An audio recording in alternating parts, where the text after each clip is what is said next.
It is the last meeting between the Florence Flamingos and the Lexington County Blowfish here at LC Baseball Stadium.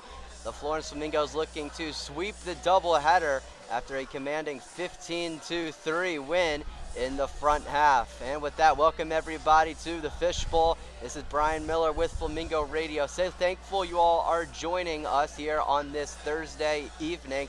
The first game of this doubleheader, a 15-3 win for the Florence Flamingos. It was the Tanner Donati Spectacular here at LC Baseball Stadium. Had 8 RBIs. Those came on back-to-back grand slams in consecutive innings. An incredible performance from the lefty. He will be batting third tonight for the Mingos. It will be Malloy Hegney leading things off, followed by Tim Dickinson. Donati in the 3-hole, as you would have to expect. Enrique Alvarez in the cleanup spot. Josh Williams, Jackson Chonik, and Gavin Johnson in the 3-hole tonight. Sam Fisher in the 8-hole, and Luke Schwartz rounding out the order for the Flamingos here tonight. It will be Mickey Sheets on the bump for Lexington County.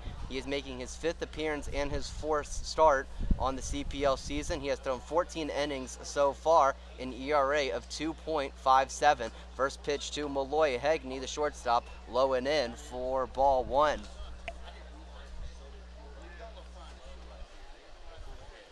In the CPL season, Sheets has given up 8 runs, though only half of them were earned, as the 1-0 pitch misses inside for ball 2. The lefty has given up 16 hits this season. He has 2 walks and 11 strikeouts, a record of 1-1 on the year. 2-0 pitch is fouled back by Hegney. It will be 2 balls and 1 strike to the righty.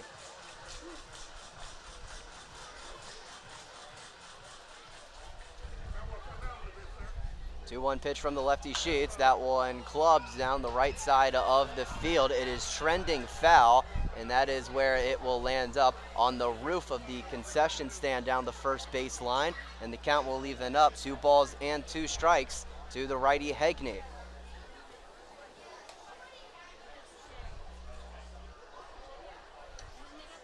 Sheets ready from the windup, the 2-2. That one hit towards second base. Mueller will glove it, and the throw to first is a little offline, but Wells able to adjust and make the grab for out number 1.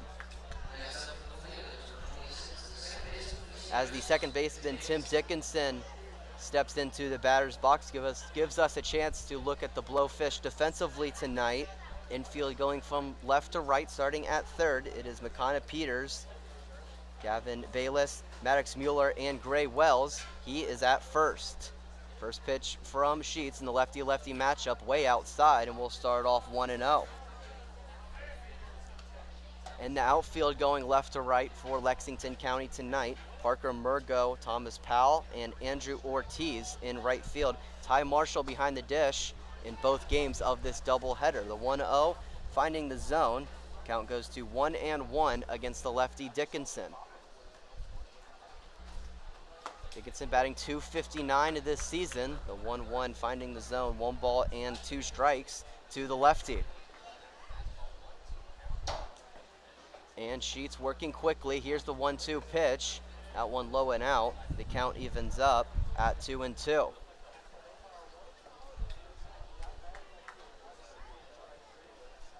Dickinson 1 for 5 in the first game of this doubleheader. The 2-2 swung on and fouled straight back. Count will remain even. Dickinson also with a walk in the opening game of this doubleheader. A 15-3 win for the Mingos. That one a chopper down the first base line, landing in the Blowfish dugout. Doesn't look like he got any players or anyone else in the dugout, and the count will remain the same. 1 out here in the top of the first inning. Base is empty, 2-2. That one again chops down the first base line. The first base coach, Elias Holbert, fumbles the ball, and the count will remain 2-2. Holbert decreasing his fielding percentage from the first base coach position. So 2-2 pitch coming to Tim Dickinson. Here it is, a curveball running inside. It did not quite break enough, and the count will run full.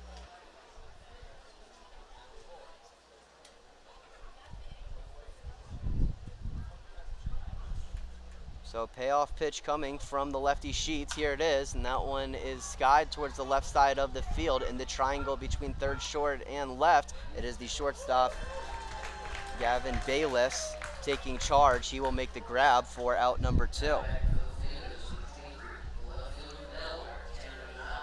So 2 up, 2 down to begin the latter half of this ball game. This will be a 7-inning game between the Mingos and the Blowfish, as the left fielder Tanner Donati steps in. Certainly a dangerous hitter. His past 2 at-bats have resulted in grand slams. First pitch from Sheets in the zone, strike 1. 88 miles per hour from the lefty Mickey Sheets. Here's the 0-1 to Donati. That one outside, and the count evens up.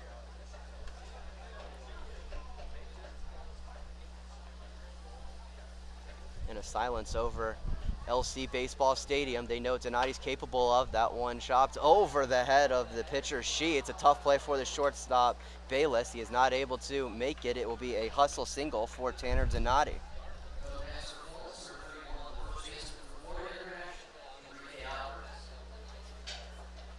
I would have to imagine that would go down as a hit rather than an error on the shortstop Bayless. It would have been a bang-bang play, even if it was fielded cleanly by the shortstop. And it is indeed a hit, so the Mingos with their first hit and base runner of the ball game, as the first baseman Enrique Alvarez digs in. First pitch from Sheets, finding the outer part of the zone, and we'll start off 0-1.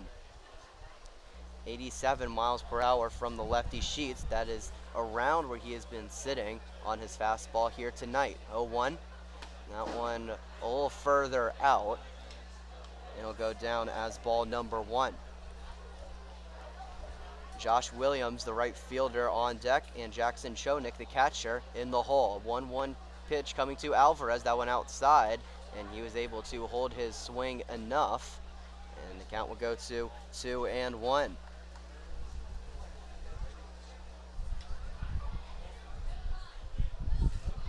Tanner Donati at first base came into tonight with 5 stolen bags on the season. Has a small lead at first, 2-1. That one hit towards Mueller at second. He will field it and make a throw to the first baseman, Wells. It is well in time for out number 3. So a scoreless start to tonight's ball game. We'll bring you the bottom of the first after this quick break here on Flamingo Radio.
Bottom of the first here in the fishbowl. It will be Derek DeVos starting for the Mingos.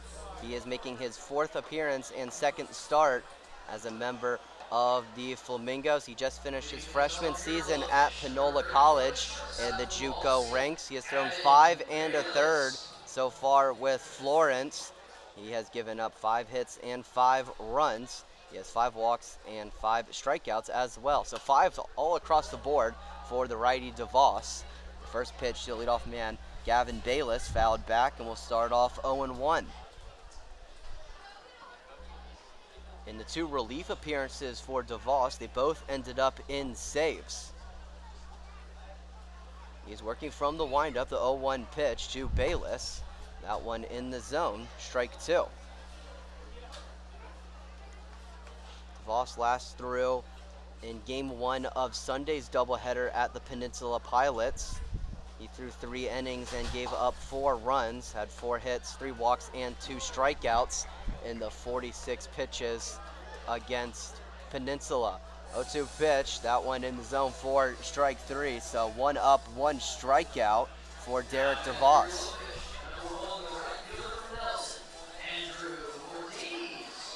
So that'll bring up the right fielder, Andrew Ortiz, for Lexington County. Ortiz batting .289 this season. He has played in 25 games with the Blowfish. The first pitch missing the zone will start off 1-0 to the lefty.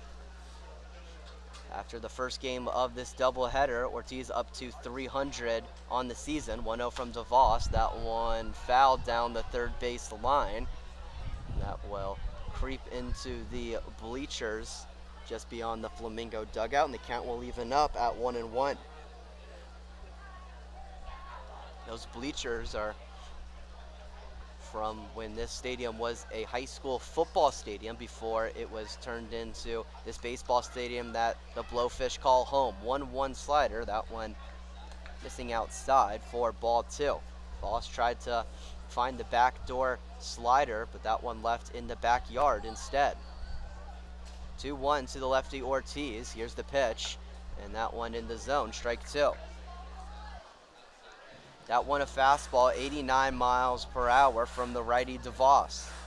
It is an even 2-2 count to the right fielder Andrew Ortiz. Bases empty, 1 out in the bottom of the first inning. The pitch from DeVos, that one outside, and the count will run full.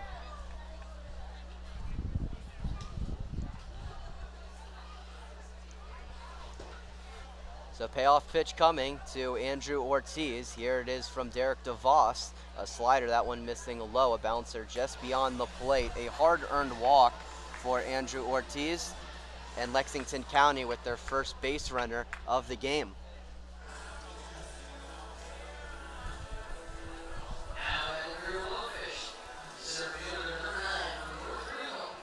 So that'll bring up Thomas Powell, the center fielder tonight. That's where he played in the first game of this doubleheader as well.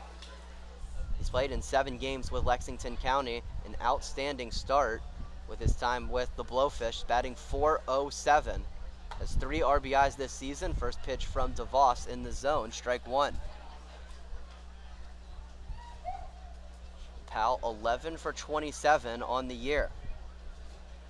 Has 3 doubles and 1 triple. It is an 0-1 count to him, 1 out in the bottom of the first inning. The pitch well inside, and the count will even up 1-1. Andrew Ortiz at first base. He is 4 for 4 on stolen base attempts this season. Is pretty representative of the way the Blowfish have been on the base paths this season. 1-1 to the lefty Powell. DeVos set. Taking an extra second, and here's the pitch. It is finding the outside part of the zone. 1 ball and 2 strikes to Powell.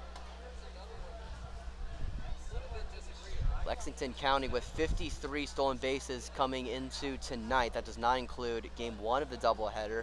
Tied for 10th in the CPL, but they've only been caught stealing 6 times this season, as that is fouled back by Powell. Count will remain 1-2. Those 6 caught stealing attempts from Lexington County, the fewest in the Coastal Plain League. So they don't steal often, but they are usually very efficient. Count remains 1-2 as the glare from the sun as it is setting 1-2. That one chopped towards first over the head of Alvarez, but foul.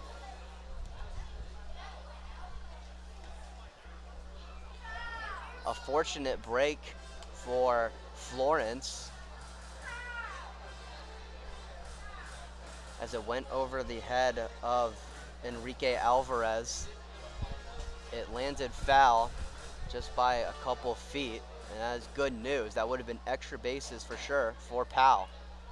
1-2 pitch coming again. That one hit well into right field. If it's fair, it's gone, but luckily for Florence, it is not, and it will go down as a hard hit foul ball.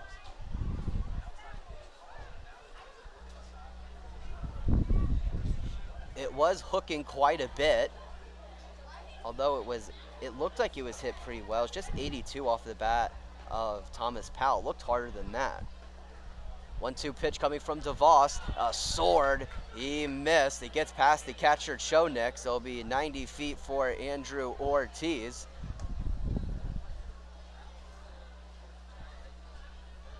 But it'll go down as the second strikeout of the day for Derek DeVos. Sorry, I took an extra second there.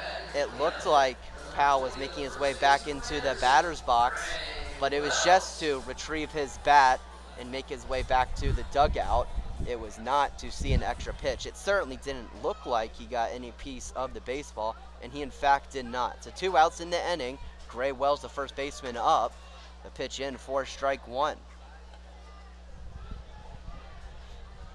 Wells did hit a home run in the first game of this doubleheader. It was in the first inning. That came last Saturday night. But since the game just completed, that home run is now officially in the stats here in the Coastal Plain League, as is the case with Anthony Quigley on the Flamingo side. So Wells with 1 home run to his name on the CPL season. Pretty much the same situation that Quigley was in. It is an 0-1 count to him, 2 outs in the bottom of the first. Andrew Ortiz in scoring position. Pitch from DeVos, that one hit into right field. That will land right in front of Josh Williams. Ortiz being waved around. The throw is not in time, cut off by the first baseman Alvarez. It is an RBI single for Gray Wells, and the Blowfish take the lead.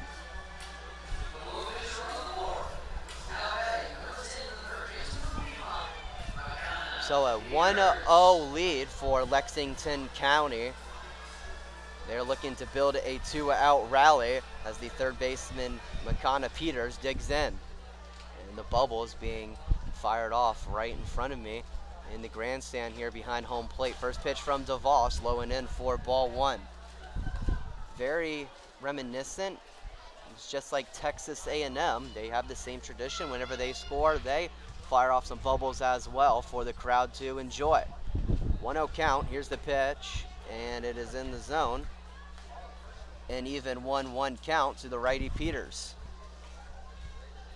Ty Marshall, the catcher, in the on-deck circle, and Xander Buchan, the DH, in the hole. 1-1. A slider well outside. That one landing in the opposite batter's box. 2 balls and 1 strike to the third baseman Peters. Wells with a small lead at first base, but it is growing. 2-1. That one inside. Peters had to swerve out of the way of the baseball. It was not able to clip him. It'll go down as a ball instead. 3 balls and 1 strike.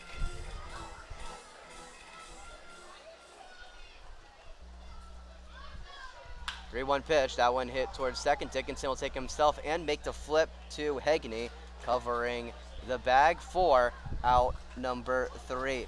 The Lexington County on the board first. An RBI single from Gray Wells puts the Blowfish up 1-0 as we are through 1 here at the Fishbowl. Stay with us here on Flamingo Radio.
Top of the second here from Lexington County. An RBI single from Gray Wells has been the difference so far tonight.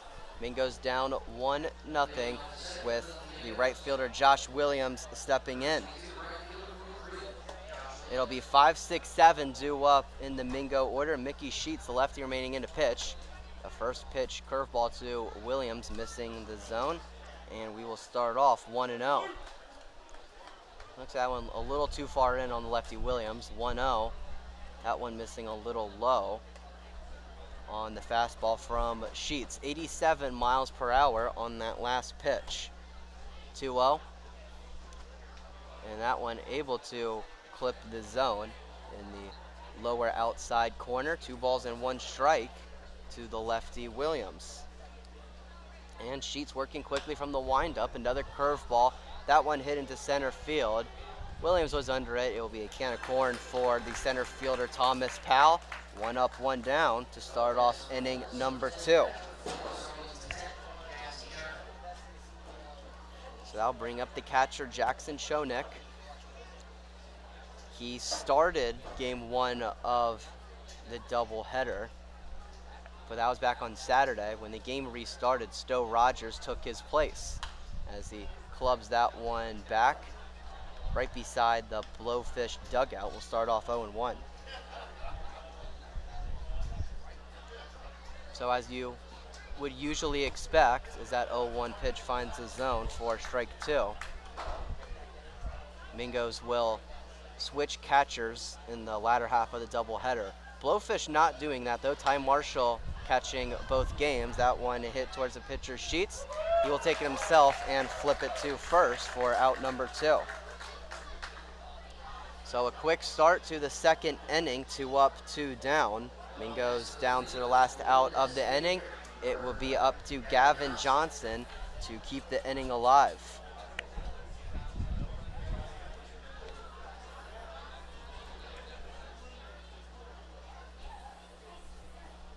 Johnson, the DH tonight. First pitch from Sheets.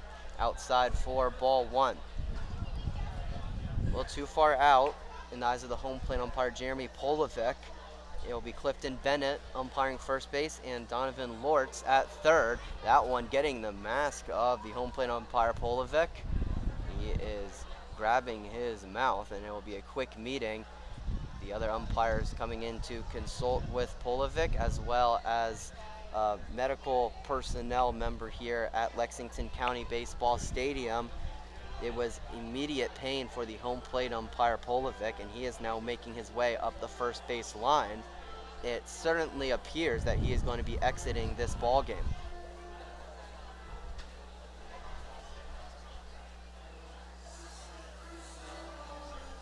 As he continues to chat with the trainer that is next to him. They are now past first base, past the Blowfish dugout, just beyond it. Judging off of the immediate reaction from Polovic, he went straight to his mouth, hand to mouth. It certainly appears that he is not going to stay in this ball game, as the 2 remaining umpires, Clifton Bennett and Donovan Lortz, are chatting behind home plate. I am assuming to talk about how they will be positioned for the rest of the ball game should Polovic be called out for the remainder of this game.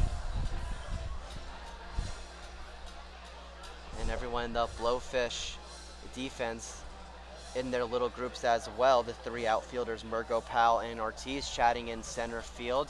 And the 3 leftmost infielders, Peters at third, Bayless at short, and Mueller at second, chatting at second base. And now the first baseman, Wells, joining that conversation as well.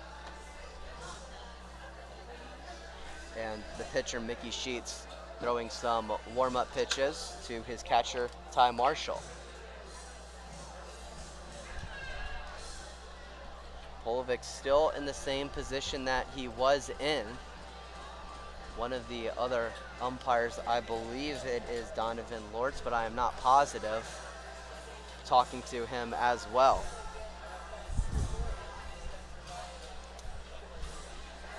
The next pitch will be a 2-0 pitch to the designated hitter Gavin Johnson. 2 outs here in the top of the second inning. Mingo's down 1-0.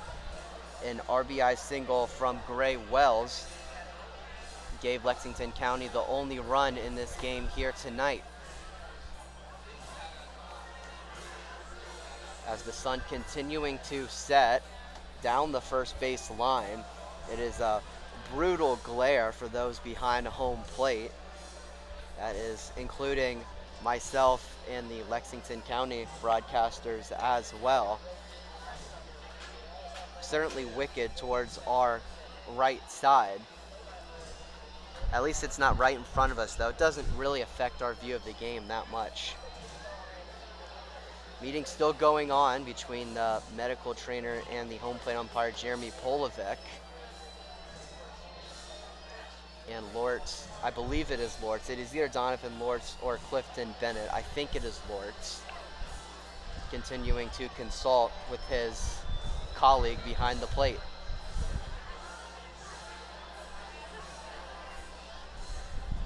Polovic drinking a couple sips of water as he is talking to a man in a gray jacket and khaki pants. That was the first person to talk to him after he was hit in the mask.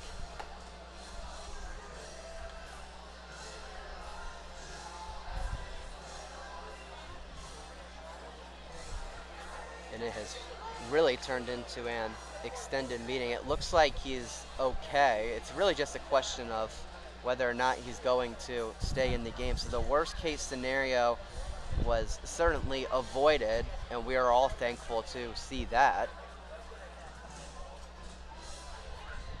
It's really just a matter of whether or not he is going to stay behind the plate to umpire tonight's game.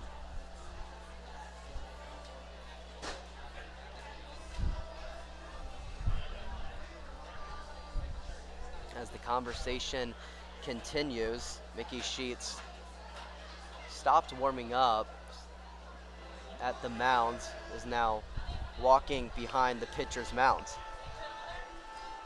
Certainly don't want to have too many warm-up pitches, so now it's kind of an awkward standstill before the game resumes again. And Sheets was certainly in a groove. 9 pitches into the inning, Sheets already getting 2 outs. And even though it was a 2-0 count to the lefty Johnson, you certainly don't want to get interrupted if you are the pitcher. I mean, obviously you want Polovic behind the plate to be okay. I'm not saying we need to hurry up just for the sake of a baseball game, but it is still something to think about if you are the pitcher. Sheets, or really anyone in the Blowfish defense, but especially the pitcher.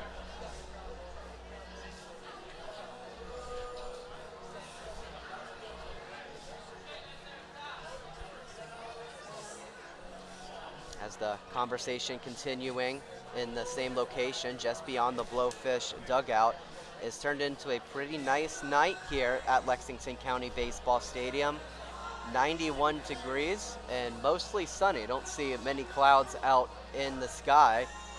A much needed change of pace compared to the last 2 times we were here. Last Wednesday night, that was a rain out.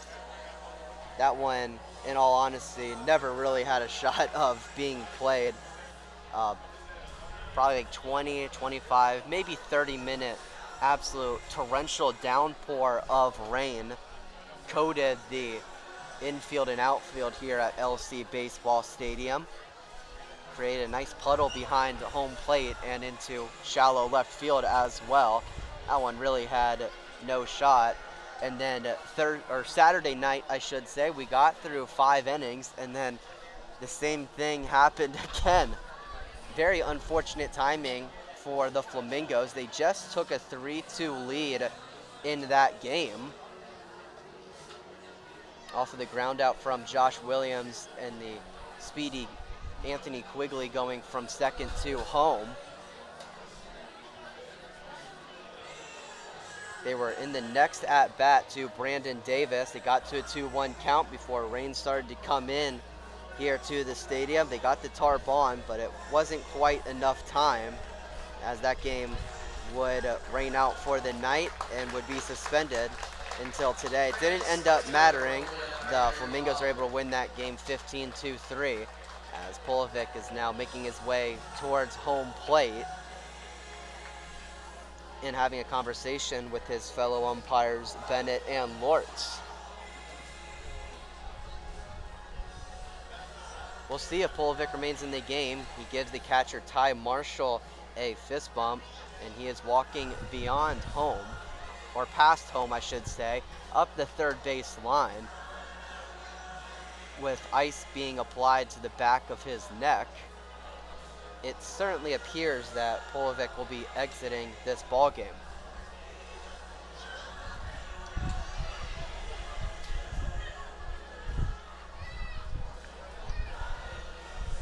And now it looks like the 3 Blowfish in the outfield are now walking in.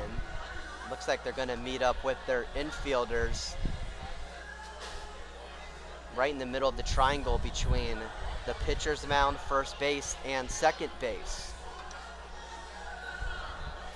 So all 3 of the umpires and a couple medical personnel here at the stadium are walking towards left field. It looks like they are exiting the field of play.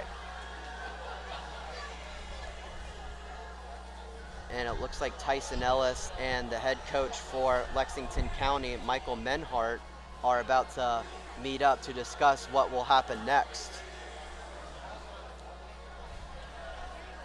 To be quite honest with you, I'm not really sure what is going on at the moment. I don't know off the top of my head if it is a requirement for every Coastal Plain League game to have 3 umpires. My guess is that that is the case. So as the umpires are making their way towards their locker room, I guess the 2 head coaches will have to determine what is up next.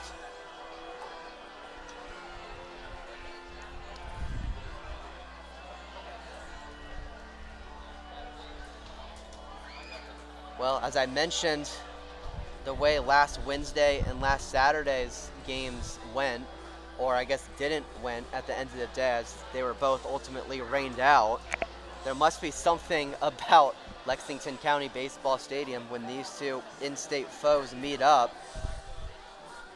that makes the baseball gods sit back and say, I don't want to see these 2 teams play tonight.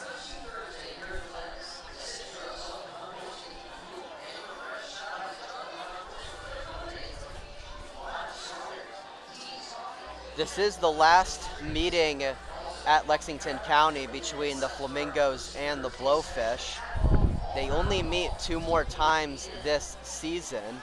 Both of those games will be Monday evening in Florence. It will be 2 7-inning games, another doubleheader between these 2. First game will be at 5:30, and then the second game will be 30 minutes after that. So if this game were to be postponed or delayed or anything of that nature, I'm honestly not sure when it could be made up. The Mingos have 3 off days remaining in their schedule, one of them being Wednesday the 23rd, and then the other 2 on July 29th and 30th, next Tuesday and next Wednesday. I don't know off the top of my head what Lexington County's schedule is, so I don't know if there's any off days that line up between those 2 as the delay continues here between the Flamingos and the Blowfish.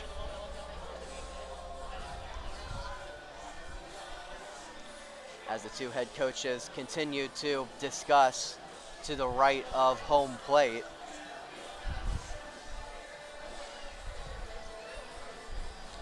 And the Blowfish infields continuing to chat in the same location they have been, right in the middle of the triangle between the pitcher's mound, first base, and second base. Looked like everyone in the Lexington County outfields started to head in. It looks like they're in the dugout now. And the Flamingos letting the time pass by playing a game of two ball right in front of their dugout.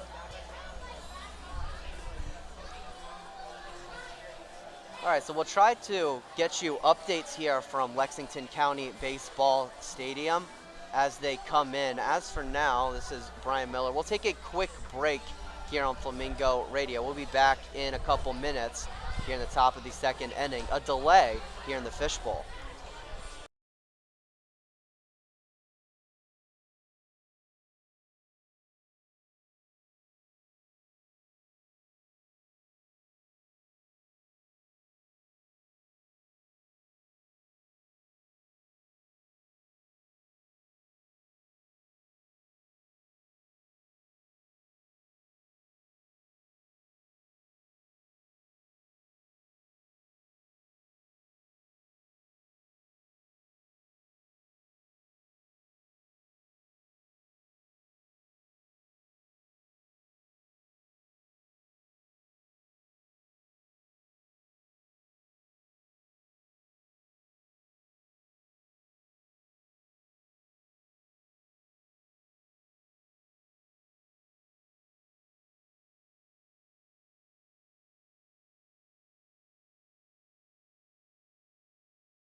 Back here at Lexington County Baseball Stadium, still no signs of the three umpires, Clifton Bennett, Donovan Lortz, and Jeremy Polovic. It looks like they're all in the umpire's locker room.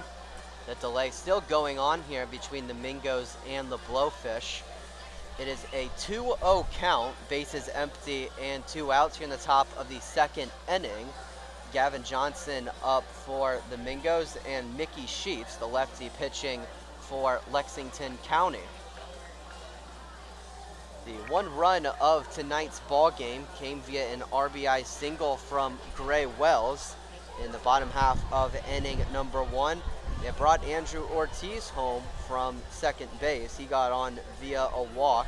Those were the only 2 base runners for the Blowfish tonight, and the only base runner for the Flamingos, it was from a 2-out single from Tanner Donati, which really shouldn't be much of a surprise. Tanner Donati, he has had one of the days of his life today. He had 2 grand slams in the opener of this doubleheader. The first one was a go-ahead grand slam.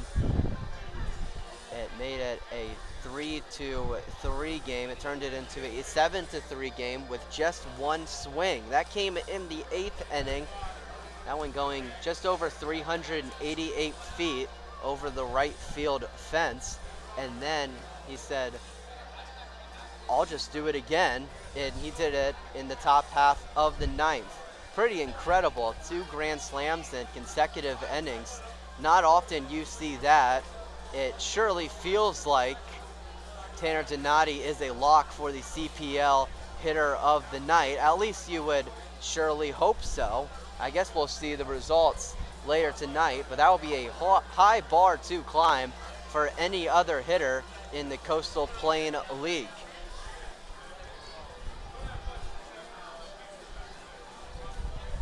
And across the CPL tonight, it is certainly a packed schedule. 10 games on the docket tonight. Obviously, the Flamingos winning game 1 15-3 earlier today. The Tri-City Chili Peppers also getting in the W column. They beat the Greenville Yard Gnomes 6-2. There are 5 games currently in action, at least according to Point Streak. The Peninsula Pilots up 2-1 on the Morehead City Marlins. That is in the top of the 3rd inning. Holly Springs, they are up 4-1 against the Ashboro Zookeepers at McCrary Park. And game 2 of the doubleheader between Tri-City and Greenville. The Yard Gnomes are up 2-0 on Tri-City. That is currently in the bottom of the 3rd inning. In Thomasville, it is the Boone Bigfoots taking on the High Toms. Boone is up 1-0 in that one. Early stages in that game, it is 1-0 Bigfoots. And then the Wilson Sharks, the Wilmington Sharks are taking on the Wilson Tobs. It is the bottom of the 2nd inning there, and they are still scoreless in Wilson. The Forest City Owls heading to Martinsville. According to Point Streak, that game has not started yet. And it also says Morehead City will be taking on Peninsula at 7 o'clock. So I'm assuming that is a doubleheader between those 2 teams. Looks like they're still in game 1 if that is the case. Peninsula up 2-1 over the Marlins. In the top of the 3rd, they're in Norfolk. Still a delay here at Lexington County Baseball Stadium. There's a few more members in the meeting between Tyson Ellis and Michael Menhart. There's a Lexington County player joining the meeting as well, talking to Tyson Ellis and Menhart. And it looks like the Blowfish owner, Bill Shanahan, is in that meeting as well. Looks like he is really focusing in on his phone. Looks like he's typing something in. So I'm not sure what it's about, to be honest. Could be a question of whether or not this game will be played tonight, or if they need to find an emergency umpire, calling one and trying to get one here at the grounds of Lexington County Baseball Stadium. It was a 1-0 pitch to the designated hitter Gavin Johnson, and the pitch from the lefty Mickey Sheets getting past the catcher Ty Marshall and hitting the mask or some part of the face of the home plate umpire Jeremy Polovic. We saw ice being applied to the back of his neck as he was leaving the field of play. And I believe he is still in the umpire locker room, as well as the 2 other umpires tonight, Clifton Bennett and Donovan Lortz.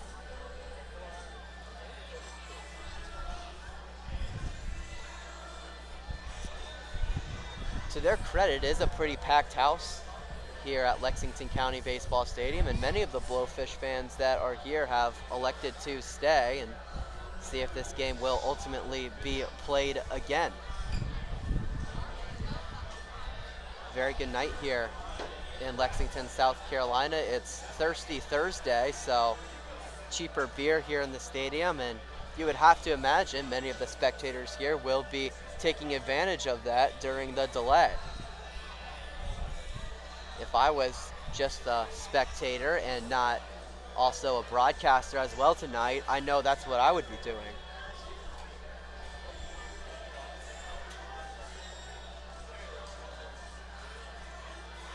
As the delay continues on here at LC Baseball Stadium, Ellis and Menhart still talking one-on-one to the right of home plate and the batter's box, and it looks like the Blowfish owner Bill Shanahan is in shallow left field and creeping in on the phone talking to somebody. Not sure who it is, but the game of two ball continuing in front of the Flamingo dugout, and it looks like a similar game going on in front of the Lexington County Blowfish dugout. So still no updates on to whether or not tonight's game will continue or not. Take another break here on Flamingo Radio. We'll be back in a couple minutes here from Lexington County.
Back at Lexington County Baseball Stadium, still no update. There is one umpire that has emerged from the umpire locker room, and he is making his way towards home plate as the Blowfish owner Bill Shanahan and Michael Menhart were having a conversation. To the right of home plate, that's where Menhart and Tyson Ellis were discussing business for the past few minutes. So the pitch from Mickey Sheets that came on a 1-0 count to Gavin Johnson. It got past the catcher Ty Marshall. It actually hit the home plate umpire Jeremy Polovic in the left forearm, and it ricocheted back up to his mask and knocked it off. So despite it looking like it got his face for a second, it actually didn't. So I guess that is good news, but getting hit in the forearm is certainly not where you want to be hit if you were an umpire. You don't want to be hit in general, but that would definitely not be one of the first choices. That actually happened in one of my high school games my senior year.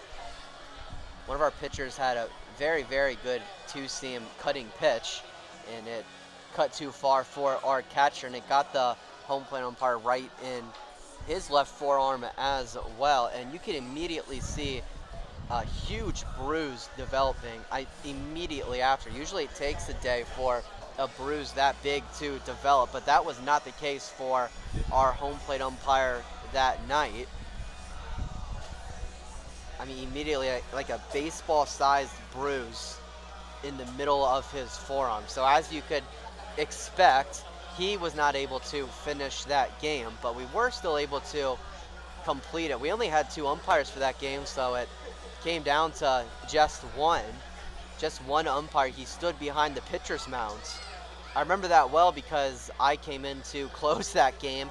That was probably the first time since maybe T-ball or so that I pitched and there was not a umpire behind a home plate. It was kind of weird to see. If you're like upset over a call, you kind of throw your hands up, but you might turn around to say something to the umpire. That luckily was not the case when I was pitching. I was able to end the game 3 up, 3 down, no flex, but I'm just saying. So the ending or the meeting between the umpire that is out on the field, I believe it is Clifton Barnett, is ended between him, one of the members of the medical staff here at LC Baseball Stadium, and the Blowfish owner, Bill Shanahan. It ended with a handshake, and Shanahan is making his way up the seats and into the concourse. So I'm not sure if that is a good or a bad sign as far as this game continuing. It is just one umpire out on the field, and it looks like the other one is now exiting the umpire locker room and I guess is making his way towards the field of play. And there's a few Blowfish defenders as well as the pitcher, Mickey Sheets, emerging into the infield as well. So based on the signs that I'm seeing, it looks like this game is indeed going to continue.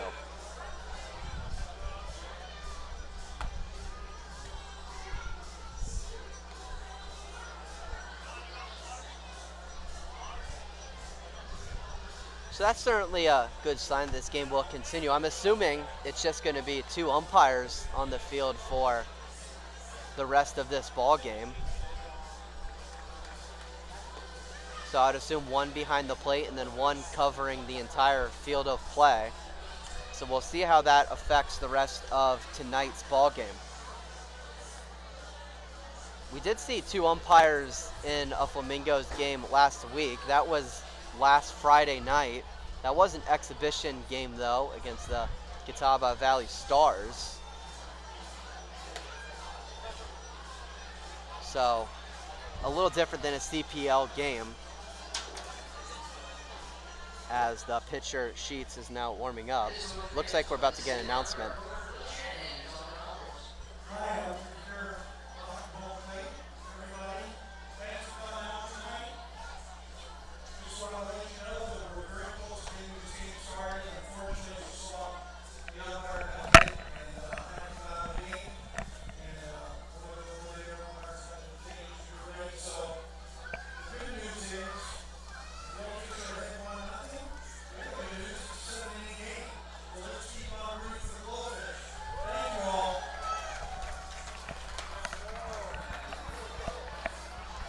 All right, so we just got an announcement from the Blowfish owner, Bill Shanahan, to let the packed crowd here at Lexington County Baseball Stadium know this game will in fact be continuing. He said, good news is that his Blowfish are up 1-0 over the Mingos.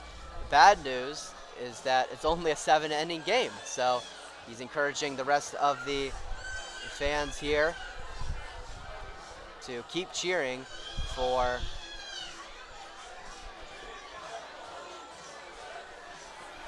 Lexington County throughout this game. Is the top of the 2nd inning. Blowfish up 1-0 over the Florence Flamingos. It will be a 2-0 count to designated hitter Gavin Johnson. Bases empty, 2 outs in the top of the 2nd.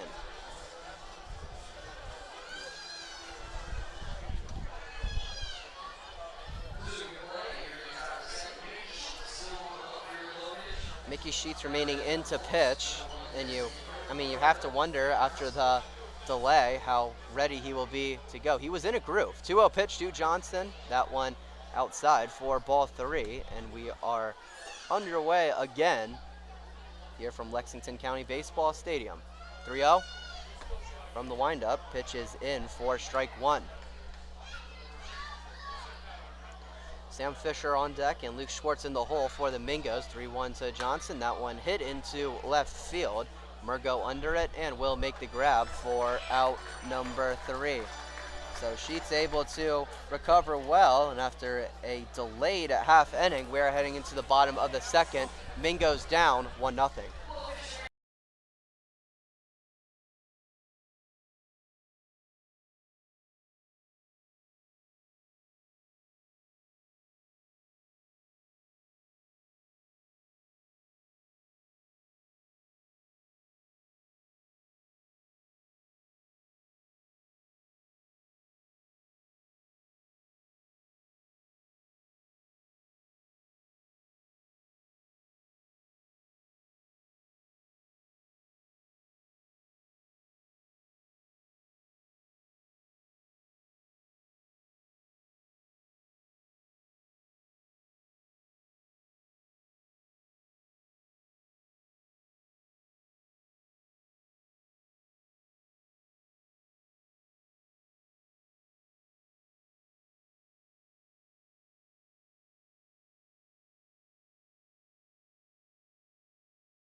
Bottom of the second inning here at Lexington County Baseball Stadium. After a delayed top half of the inning, Mingos did in fact go down in order, probably the longest 1-2-3 inning I have seen in quite a while.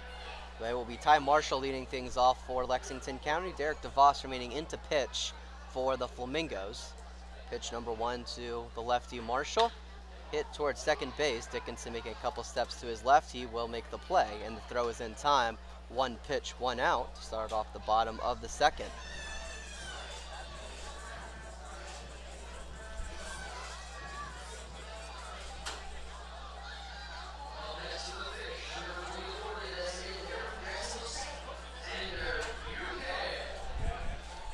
So that'll bring up the DH Xander Buchan for Lexington County, making his 18th appearance with the Blowfish in CPL play. First pitch from DeVos missing upstairs for ball 1. Buchan batting .262 this season. On base .405, slugging .393. That one weakly hit towards Alvarez at first. He will flip it to DeVos for out number 2. So DeVos only needing 3 pitches to get 2 outs. It is a quick and efficient start for the righty. I guess it's fair to question after the long delay for each of these pitchers how they would respond, and so far they're responding very, very well. And the left fielder Parker Murgo up for the Blowfish. First pitch from DeVos, up and out for ball 1.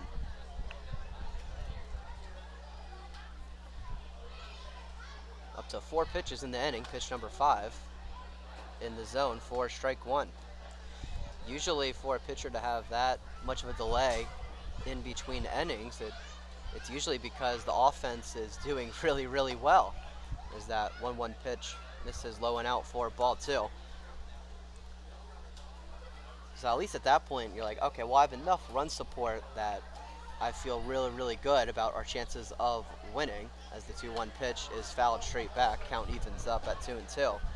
But with the delay that we had here, after the home plate umpire Jeremy Polovic was hit in the forearm by a pitch and had to exit the ball game, you get the delay, but you don't get the reward of being up big. 2-2. That one a little upstairs past the catcher Chonik and over the backstop. Well, not over the backstop, but over the padding at least behind home. DeVos will look to recover here. It is a full count to the lefty Parker Murgo. Here's the payoff pitch. That one clubbed into the left center gap, dying in the outfield, and Tanner Donati will make the grab for out number 3. So 1-2-3 inning for Derek DeVos and the Mingos. After 2, they remain down 1-0.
Top of the third here in the fishbowl. Mickey Sheets remaining in to pitch for Lexington County.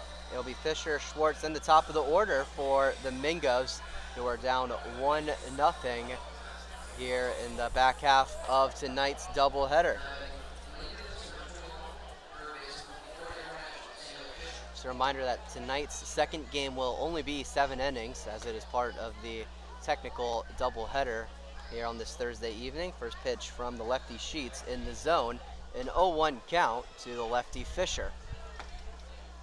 And Sheets able to find the zone again. He is quickly up 0-2. And the lefty working quickly. That slider outside. 1 ball and 2 strikes to the third baseman, Sam Fisher. Making his first at-bat in game number 2, 2-1. Or sorry, I should say 1-2, taken for strike 3.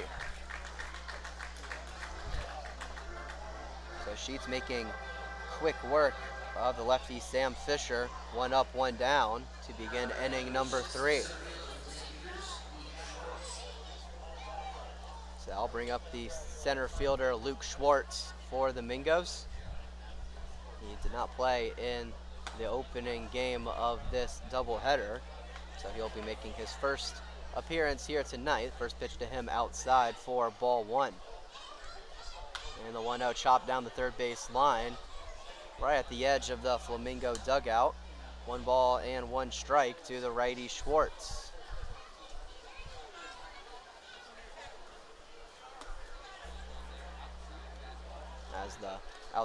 As the 1-1 pitch is outside for ball 2. Gives us a chance to talk about the St. Peter's Peacock. He's batting .225 on the season, as that 2-1 pitch misses out.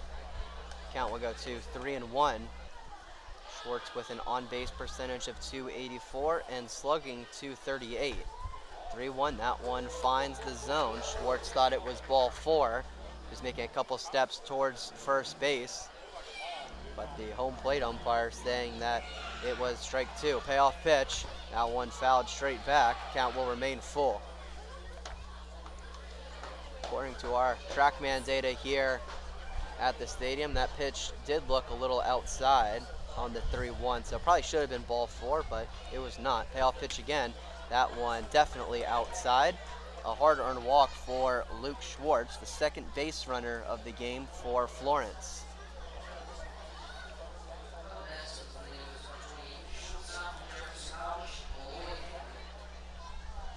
So the lineup flips over, and it'll be the shortstop Malloy Hegney digging in for the second time tonight. He opened up tonight's ballgame with a ground out to Maddox Mueller at second. First pitch he sees is outside. We'll start off 1-0. Tim Dickinson on deck and Tanner Donati in the hole. 1-0 pitch coming to the righty Hegney. That one skied into center field, but Hegney was way under it. Powell charging in and will catch it for out number 2.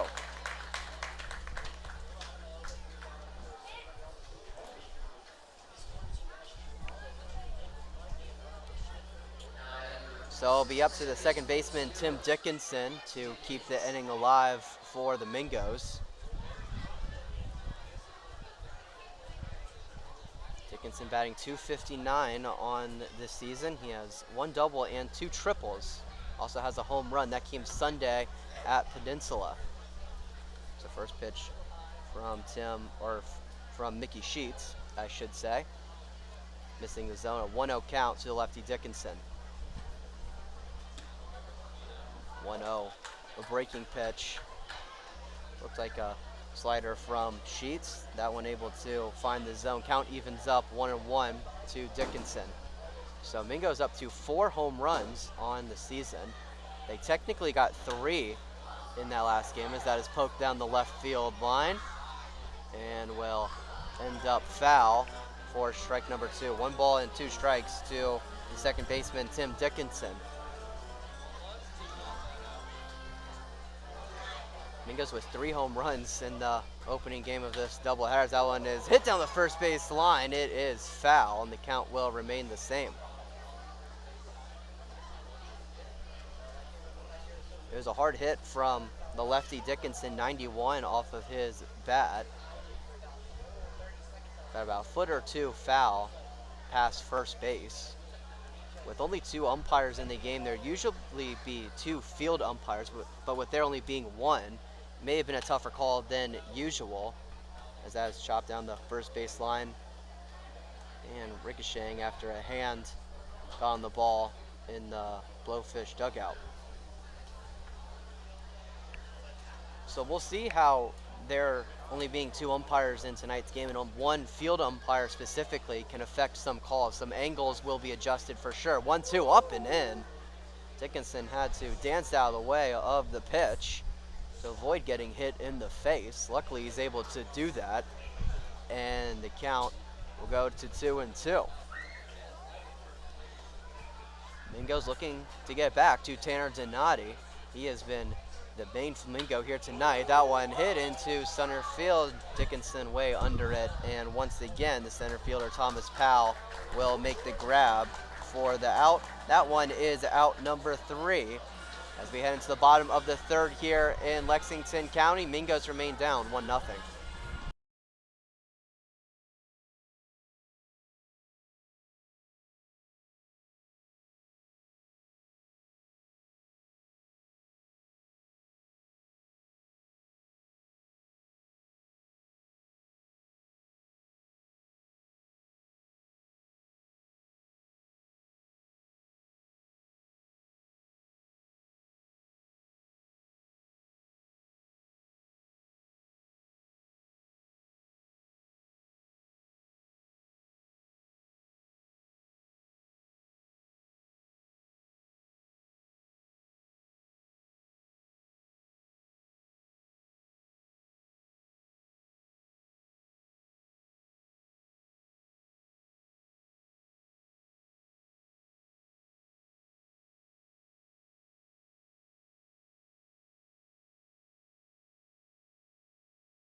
Maddox Mueller, then the top of the order, due up for the Lexington County Blowfish as we enter the bottom of the 3rd here at LC Baseball Stadium. Mingos remain down 1-0. An RBI single from Gray Wells, the lone hit of the night for Lexington County. That has been the difference so far. First pitch to Mueller fouled back, and we'll start off 0-1. Gavin Bayless, the shortstop, and the leadoff hitter on deck. 0-1 from DeVos. That one taken for strike 2. DeVos has been very effective here tonight. He's only given up 1 hit. He has 1 walk and 2 strikeouts through 2 innings pitched. The 0-2, that one outside. 1-2 count to the righty Mueller. And DeVos working quickly. Slider swung on and missed for strike 3. The 3rd strikeout on the day for Derek DeVos. 1 up, 1 down here in the bottom of the 3rd.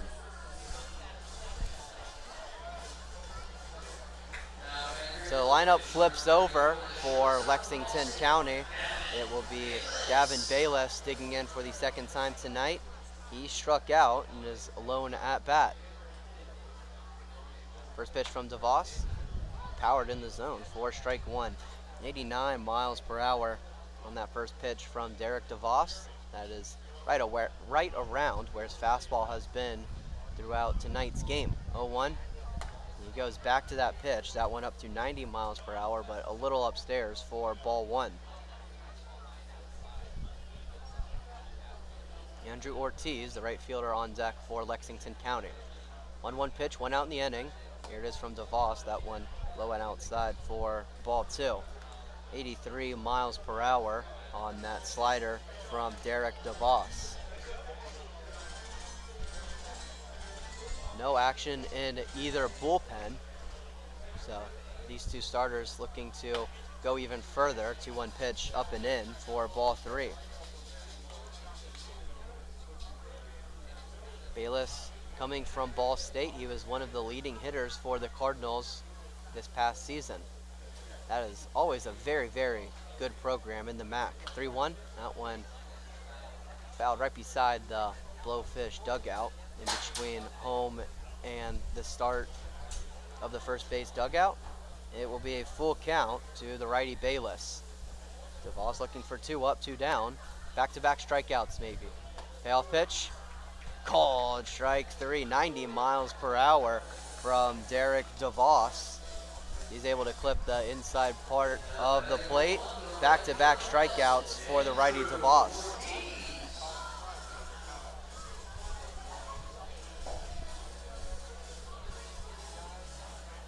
So that'll bring up the right fielder Ortiz. First pitch to him up for ball 1.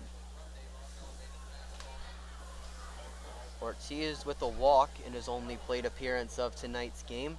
He would later come in to score off the single from Gray Wells. 1-0 slider, that one in the zone. Count evens up. It seems fitting that after the first game of this doubleheader was 15-3, as that 1-1 slider finds the back door for strike 2. It seems fitting that tonight's game will be a pitcher's duel. It's just kind of the way it goes, doesn't it? 1-2 pitch from DeVos. That one up. Did he go? He did not, evidently. And the count will go to 2-2. The catcher, Chonik, tried to appeal it down to the field umpire, but didn't make any movement. He is at first base. 2-2. That one high and out for ball 3. And the count will run full. So Ortiz, a good job of fighting back, down 1-2. Looks at a couple balls to make the count full. Payoff pitch from DeVos. That one low and in. A slider that broke a little too much. And Ortiz will make his way towards first. The second walk of the day for Andrew Ortiz. He will look to score again as Thomas Powell, the center fielder, now digs in.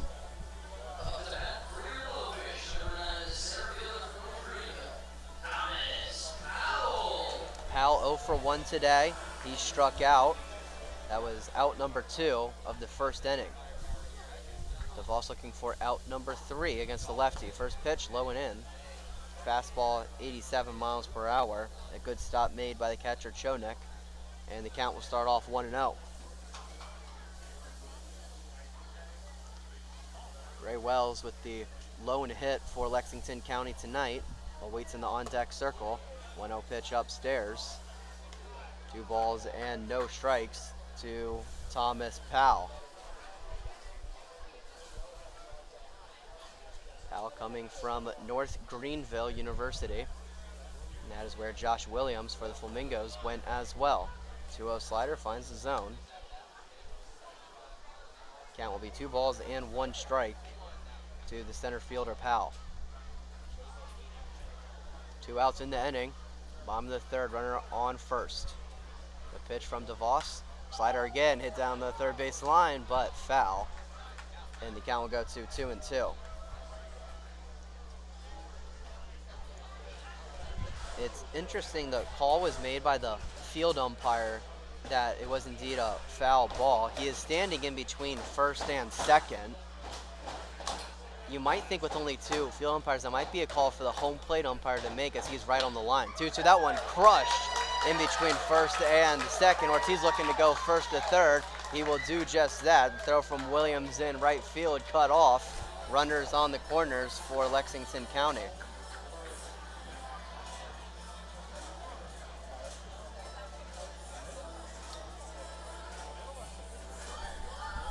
And fittingly, it is Gray Wells digging in for the Blowfish. He had an RBI single his last time up. He is looking to do the same in his second at-bat. Wells has certainly been good against the Flamingos. In the first game of this doubleheader, he hit a home run in the first inning. First pitch to him. That one lifted into shallow right field. Dickinson backing up on it and will make the grab for out number 3. So DeVos able to get out of trouble. They leave runners on the corners. After 3, Mingos remain down 1-0.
Entering inning number 4 here at the Fishbowl. Mingo's down 1-0. Mickey Sheets remaining in to pitch for the Blowfish. He will be facing Tanner Donati to start off the inning.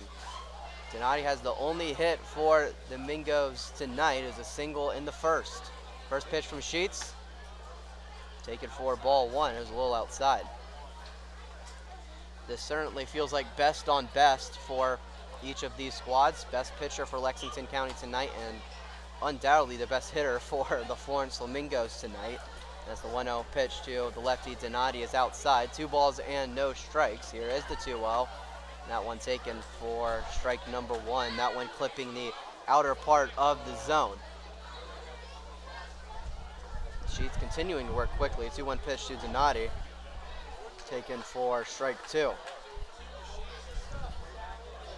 That one looked a little outside, but a good frame by the catcher Marshall. 2-2 pitch, curveball, swung on and missed for strike number 1. The second strikeout on the night for Mickey Sheets. Through 3 1/3. He's only given up that 1 single to Donati. He's not given up any runs, has 1 walk, and is now up to 2 Ks on the day. First pitch to Enrique Alvarez, that one missing the zone. A 1-0 count to the lefty. Alvarez 0 for 1 today. Grounded out to the second baseman Mueller. That one hit down the left field line. Will be way foul though, and the count will even up. Only 2 base runners on the night for the Mingos, as that 1-1 pitch getting the back of Alvarez. I guess make it 3 base runners on the day for the Mingos. Guess good timing on that one. That one a breaking pitch from Sheets, 73 miles per hour, and that one, frankly, just didn't break at all. That one getting Alvarez squarely in the back, and the Mingos with the tying run on. The right fielder Josh Williams stepping in. Flew out to Powell in center field his last time up. First pitch to him, fouled, straight back. That time, I mean actually straight back for strike 1.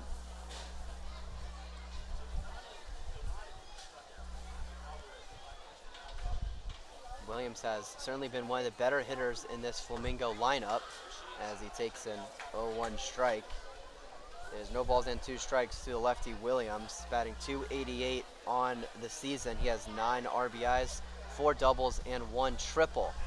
0-2 pitch. Outside for ball 1. An attempted frame from Ty Marshall, but that ball too far out to frame without it looking very obvious that it is indeed outside. So 1-2 pitch coming, here it is, and that one is fouled down the left field line. And it sounded like that hit something. I'm not quite sure what. I didn't see it land. Regardless, it was way foul of the left field line. And the count remains 1-2. Here's the 1-2 pitch, and that one is taken for strike 3. It was an 87-mile-per-hour fastball from Mickey Sheets.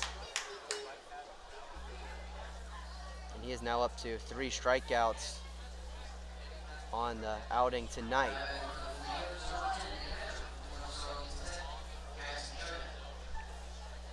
Two outs in the inning. It'll be up to the catcher, Jackson Schoeneck, to keep things alive. First pitch to him, an 81-mile-per-hour curveball. And it was a big swing and miss from the righty Schoeneck. Sheets came into the inning with just 1 K. He is looking to strike out the side. He won't do it there as Schoeneck hammers that one up the middle between the legs of the pitcher Sheets. Runners will move 90 feet. Now a couple of base runners on for the Mingos.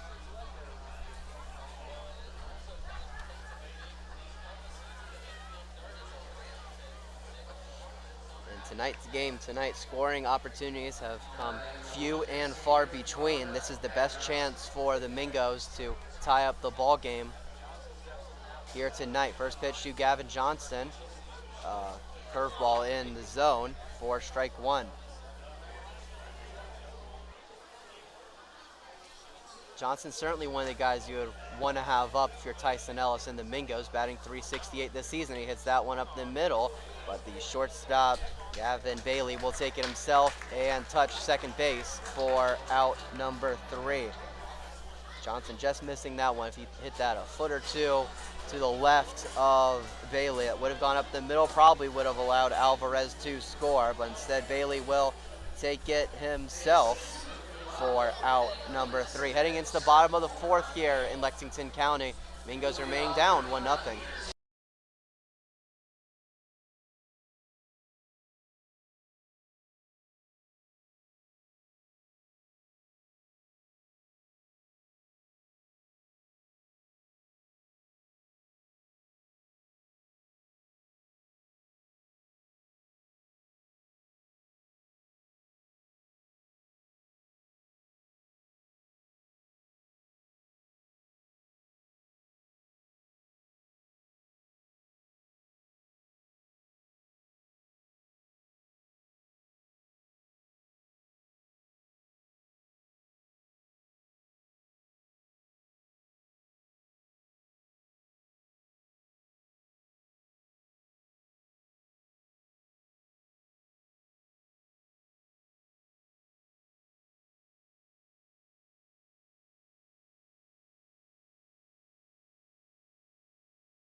Hannah Peters leading off the bottom of the 4th inning for Lexington County Blowfish.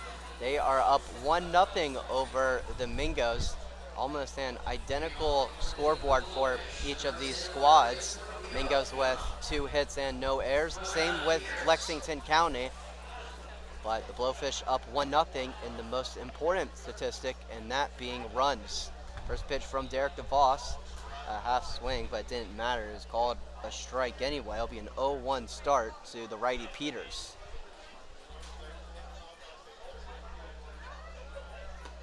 And the 0-1 slider, that one missing low and outside. Count evens up 1-1. Ty Marshall, the catcher, on deck, and Xander Buchan, the designated hitter, in the hole for Lexington County. 1-1 pitch coming from DeVos. That one hit up the middle, and a nice play made by Hegney. A spinning throw. Is it in time for the out? It is not. Very nearly a slick play from the shortstop Hegney, but Peter's able to beat it out. It will be a hustle single for him, the third hit of the evening for Lexington County.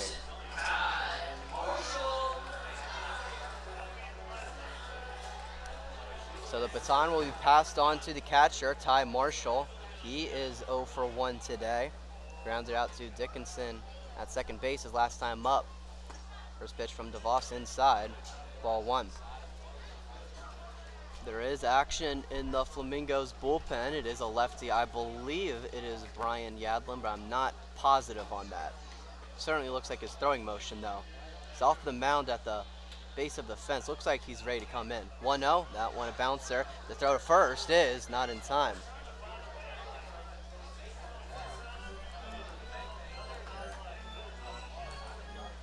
We saw Ty Marshall, the Lexington County catcher, use a back pick towards third base to get out Anthony Quigley in the first game. And Jackson Chodnik tried to have a back pick of one of his own. The throw down to first base, trying to catch McConnell Peters off guard. Not quite in time. Was a close play at first, though. It's a 3-0 count to the catcher Marshall. And here's the pitch from DeVos. That one taken for strike 1.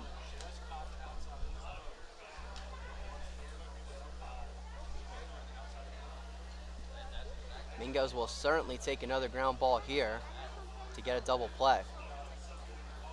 3-1 pitch coming to the lefty Marshall. DeVos taking an extra second while set. And here's the pitch, 3-1. And that one evidently high for ball 4.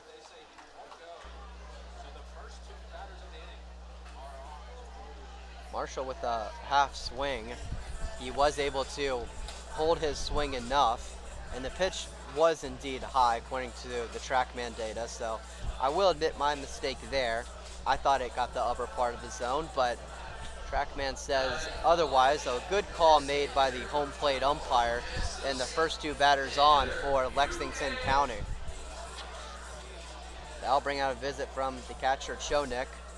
A few words of encouragement to his pitcher DeVos, who's up to 62 pitches on his outing. Just over half, 35 of his pitches have been 4 strikes. First pitch to Buchan, missing the zone, and we'll start off 1-0. For how well DeVos has thrown tonight, at least in the first 3 innings, you wouldn't expect that. Just over 50% of his pitches have been strikes. You think it would have been more. Chopper to Alvarez at first, so second in time for 1 throw. First in time for 2. Just what the doctor ordered for the Florence Flamingos, a double play to get out Marshall and Buchan. Flamingos 1 out away from getting out of the jam.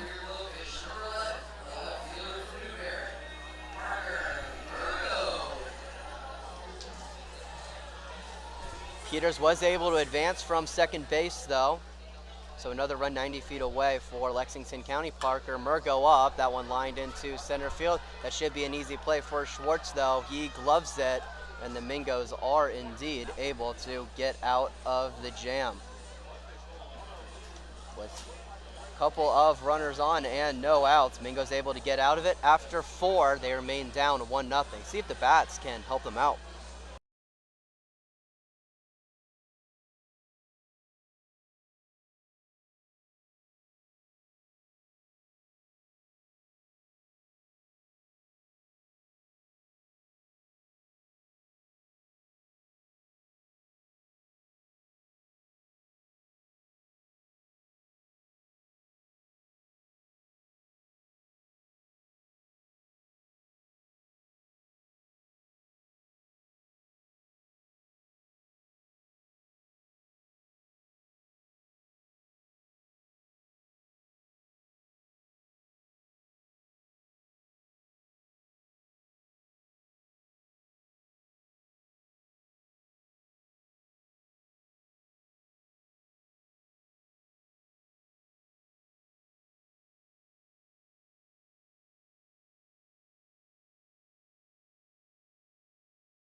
Flamingos down to their last 9 outs of the latter half of tonight's doubleheader. Entering the top of the 5th inning, Sam Fisher will be leading things off for Florence. Mickey Sheets remaining into pitch for Lexington County.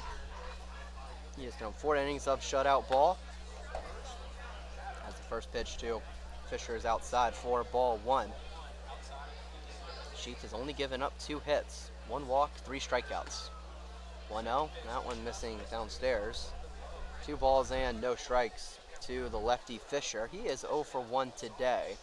He struck out looking his only time up in tonight's second game. He swings through a breaking pitch from the lefty Sheets, and the count will go to 2-1. And here is that 2-1 pitch, and that one is taken outside for ball 3. Sheets has very noticeably been working very, very quickly tonight. Here is another pitch. That one hit down the left field line. Trouble if it's fair. Is it fair? It is not. It'll go down as a foul ball, according to the home plate umpire. And the count will go to 3-2. I'll be honest, my view was blocked off from where that ball landed. There are some umbrellas in the way of that in the Coors Light chill zone, so I wasn't able to see it. I will say though, down the left field line here at LC Baseball Stadium, there's not much room at all for a foul ball to land. Just like 1 or 2 feet, if that, as the payoff pitch misses behind the batter Fisher. So he will make his way towards first base. He's able to get on anyway via walk, and the tying run on base for the Mingos. So if that ball did indeed land foul, and I have no reason to believe that it didn't, it landed in a very small and contained area. First pitch to Luke Schwartz, inside ball 1. Like, you could probably go back to back with your feet, like walking in a straight line, 2, maybe 2.5 times down the left field line. 1-0 pitch to Schwartz, swung through, and the count evens up at 1-1.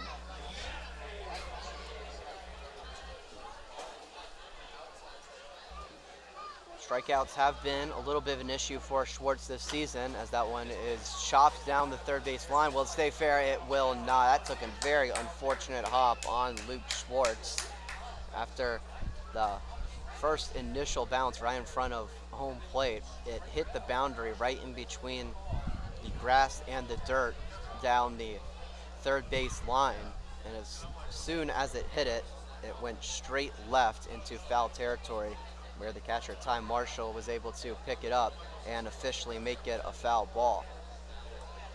Tough break for Schwartz and the Mingos. When we were at Wilmington a couple of days ago, they do not have a dirt baseline down first and third. It's all grass. As that 1-2 pitch misses out, count evens up. So on a ball like that, it would have stayed right where it was, and that probably would have been infield single for Schwartz should we have been in Wilmington. But we are in Lexington instead. Here's the 2-2 pitch. That one fouled back, and the count will remain even.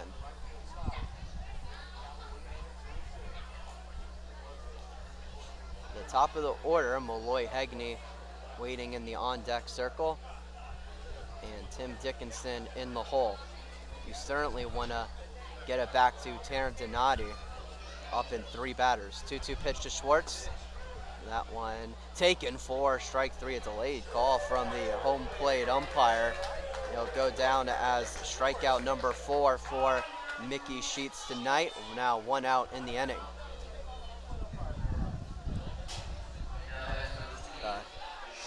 Trackman data here at Lexington County indicates that ball was too far low to be called a strike. I'm sure Luke Schwartz thought that as well. The home plate umpire ultimately disagreeing, and it'll be 1 out in the inning. First pitch to Malloy Hegney, swung through. An 0-1 count to the leadoff man. Hegney 0 for 2. He flew out to the center fielder Powell his last time up. 1 out in the inning. Runner on first, 0-1 pitch. Low and in for ball 1.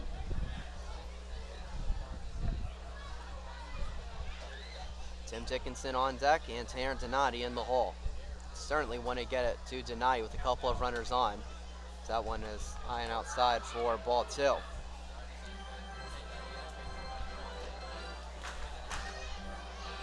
Just 2 hits in the back half of this doubleheader for the Florence Flamingos. One from Tanner Donati and one from Jackson Chonik. Both of those hits were singles. 2-1 pitch, that one finding the inside part of the zone. Malloy Hegney down to his last strike. Fisher at third, not much of a threat to steal a bag. Hegney's able to get just a piece of it and tip it away. He lives to see another pitch. Looks like he got a piece of the catcher Ty Marshall as well. Looks like the ball ricocheted and hit him somewhere in his front body.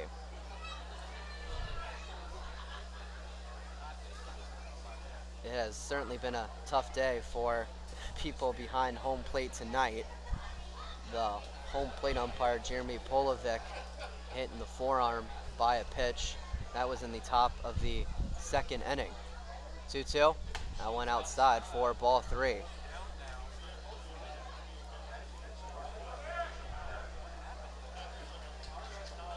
So a full count to Malloy Hegney. 1 out in the inning, runner on first for the Mingos. They're looking to get a couple of runners on, try to get back in this ball game. The pitch, that one hit towards third. Getting past the third baseman, Makana Peters. Runners will advance 90 feet.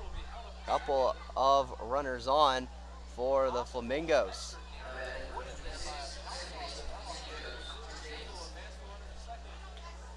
So Mingo's up to 3 hits on the day. That one kind of taking a tough bounce after it got past the third baseman, Peters. It hit off the wall almost immediately. That's like the one place it couldn't hit. If you're looking for the Flamingos to score, that would have likely been extra bases or would have at least allowed Sam Fisher to head into third. Instead, he will remain at second. Mingos do have the tying run in scoring position with 1 out in the inning. So they have 2 outs to work with, and one of their better hitters, Tim Dickinson, stepping in. So meeting at the mound. Looks like Menhart is out to have a chat with the lefty Sheets and the catcher Ty Marshall.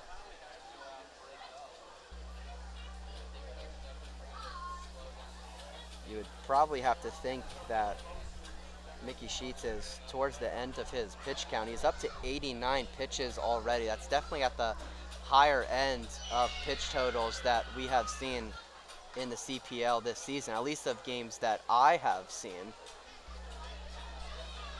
You rarely, if ever, see 90 pitches from a pitcher in any summer league. First pitch to Dickinson, that one hit into center field. Is it deep enough for a runner to tag? Fisher does tag up. The throw from the center fielder Powell is cut off. So that will bring us to 2 outs in the inning. But the tying run for the Mingos just 90 feet away. And who else but Tanner Donati stepping in for the Florence Flamingos. He had 2 home runs in the first game of this doubleheader. Not only were they home runs, they were grand slams. This one would just be a 3-run home run. Can he do it? The first pitch fouled back for strike 1.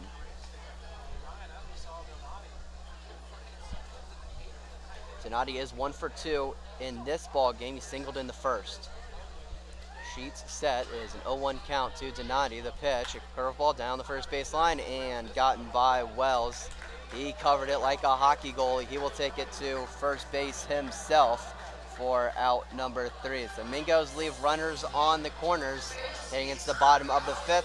They remain down 1-0 here on Flamingo Radio.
New pitcher for the Florence Flamingos. It is the lefty Bryan Yadlin, number 13, coming in for Florence. He is making his second appearance as a Flamingo.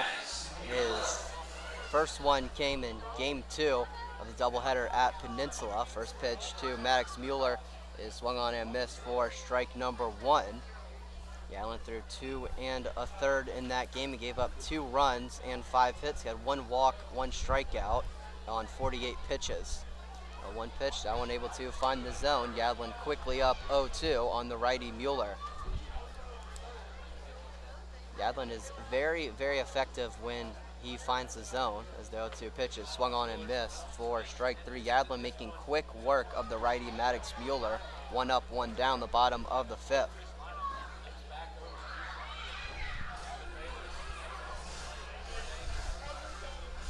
So, as I mentioned, a great example there when Yadlin's able to find the zone. He is very, very good, very effective for the Mingos. The problem is that is not always the case. He had 2 wild pitches in his outing at Peninsula. First pitch to the leadoff man Bayless, missing the zone, and we'll start off 1-0. This is appearance number 6 for Bryan Yadlin in CPL play. He spent the first half of the season as the 1-0 slider finds the zone, the count evens up. Yadlin spent the first half of the CPL season with the Wilson Tobbs. Actually made 2 appearances in CPL play. The other 2 were in exhibition games, as that 1-1 pitch misses low. 2 balls and 1 strike to the leadoff man Bayless. Yadlin with an ERA of 4.15 in his time with Wilson. 2-1 pitch. That one fouled back. Count evens up at 2-2.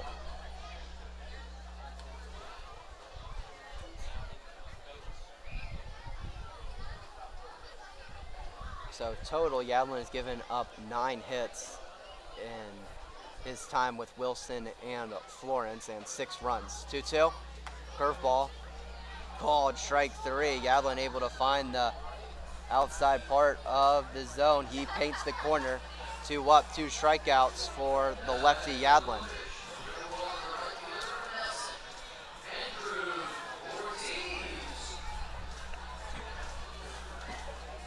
So I'll bring up the right fielder Andrew Ortiz for the Blowfish. A lefty on lefty matchup. 2 outs here in the bottom of the 5th inning. First pitch from Yadlin. A fastball finds the zone for strike 1. 88 miles per hour from the lefty. Yadlin just graduated from Fairleigh Dickinson University, as the 0-1 curveball is way inside for ball 1, very nearly clipping the batter Ortiz, but is able to miss, and the count will even up. 1 ball, 1 strike. Here's that 1-1 pitch, and that is low and out for ball 2.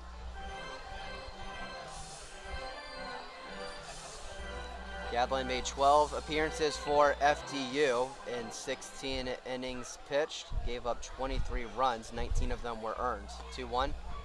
That one outside for ball 3. Hit the palm of the glove of Chonik and squirted to his left. Yadlin currently in the transfer portal. Here's the 3-1 pitch. And that one a little up for ball 4. Ortiz started to go, but he was able to hold his swing enough. He will make his way towards first, the 3rd walk for Andrew Ortiz in this game.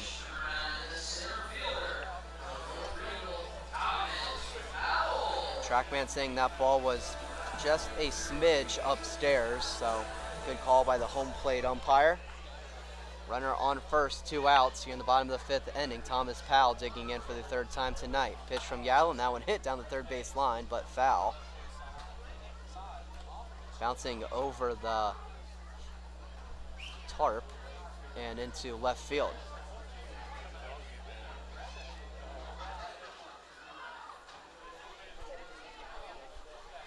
Yadlin said there is a Flamingo in left field. The umpires weren't able to see it. That one weakly hit, a fly ball towards the shortstop Hegney, and he will make the grab for out number 3. So a clean inning for the lefty Bryan Yadlin, heading into inning number 6. Mingos remain down 1-0.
Top of the sixth inning here at the Fishbowl. It will be Enrique Alvarez, Josh Williams, and Jackson Chonik due up for the Mingos. They'll be facing a new pitcher from Lexington County. It is number 13, Cooper Parks from South Carolina. He is making his second appearance with the Blowfish this season. His only other appearance was almost a week ago, last Friday night against the Macon Bacon. He threw 1 2/3 of shutout ball, only gave up 1 hit. First pitch to Alvarez missing the zone. Count will start off 1-0. Parks did have 3 walks though, so we'll see if he is able to find his commands in his second outing against the Mingos. 1-0. That one swung on and missed. For strike number 1. Count will even up. 95 miles per hour from the righty Cooper Parks. You could certainly tell he could definitely pump it in. Higher velocity from the lefty Mickey Sheets. He throws 95 again. That one downstairs for ball 2. You could certainly understand why an SEC school such as South Carolina would want the velocity that Parks has. 2-1. That one swung through. The count will even up. Once again, 95 from the righty Parks.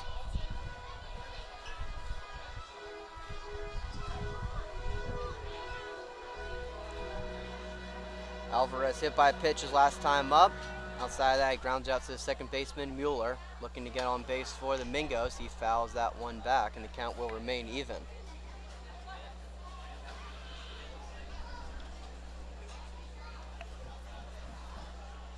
Mingos down to their last 6 outs of the game. Tonight's game, a 7-inning affair, with it being a doubleheader. Nice, technically speaking, as Alvarez steps out of the box.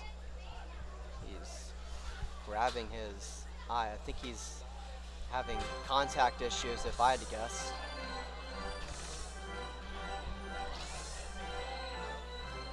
That's certainly not something you want to see. If you're already facing someone that throws 95, definitely don't want your contacts acting up. 2-2. That one swung on and missed for strike number 3.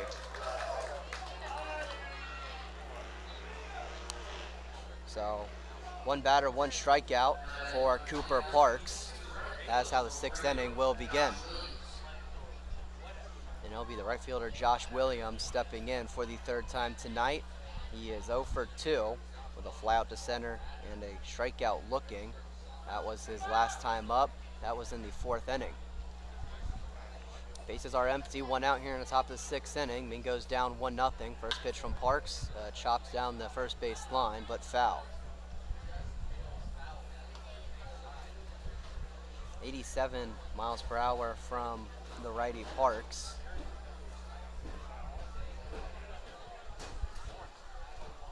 Certainly a hard breaking pitch. We'll see if he goes back to that power curve here. If he goes back to his heater. A 0-1 count to Williams. He goes back to that breaking pitch. That one much slower, 82 miles per hour. And the count will even up at 1-1 to the lefty Williams. Jackson Chonik in the on-deck circle. Gavin Johnson in the hole. 1-1. That one outside, ball 2.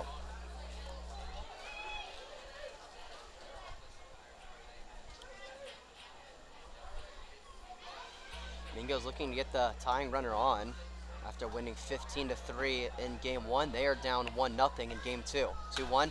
That one opposite way, but way foul. And the count will go to 2 balls and 2 strikes to Josh Williams.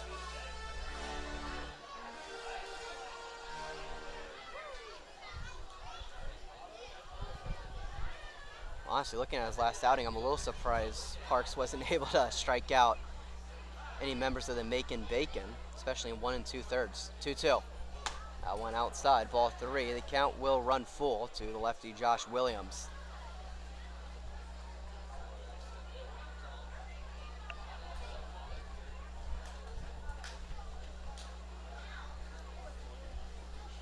Williams could be a threat with his speed should he get on. The question is, will he? The payoff pitch is outside, and Williams will get on.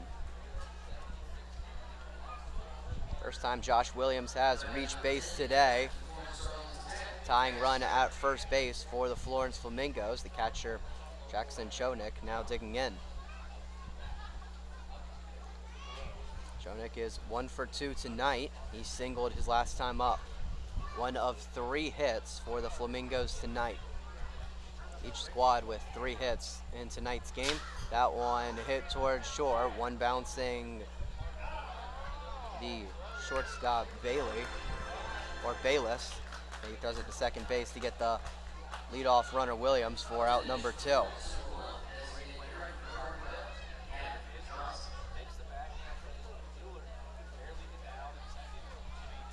So 2 outs and a runner on first for the DH Gavin Johnston. He is 0 for 2. Flamingos running out of outs to work with, down 1-0.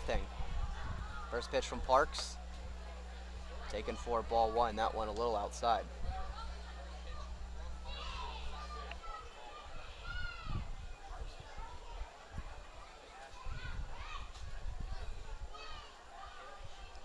Johnson hitting .333 on the season, looking for his first hit of the game. That one hit towards the shortstop Bailey, or Bayless, and the flip is in time to second base to end the inning. So Lexington County able to get out of the mini jam, heading into the bottom of the 6th inning.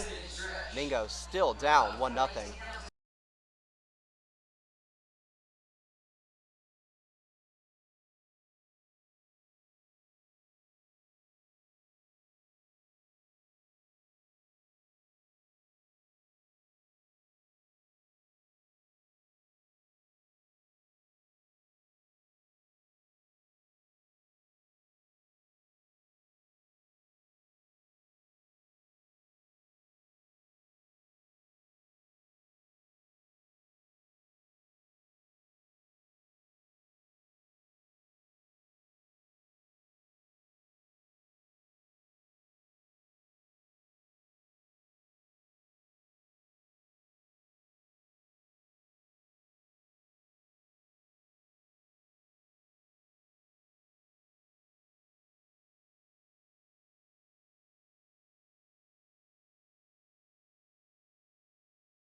Bryan Yadler remaining in to pitch for the Florence Flamingos as we enter the bottom of the 6th inning. It will be Wells, Peters, and Marshall due up for the Blowfish, looking to expand on their 1-0 lead. First pitch to Wells in the zone, strike 1.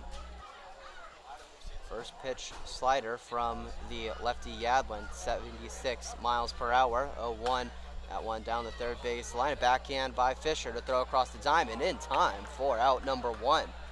A nice play made by Sam Fisher at the hot corner. He's able to make the backhand right at the foul line down third base. He's able to shuffle his feet one time, and the throw to his FIU teammate Enrique Alvarez was in time to get the runner Wells. So 1 up, 1 down in the bottom of the 6th inning. McConna Peters now up. First pitch well inside for ball 1.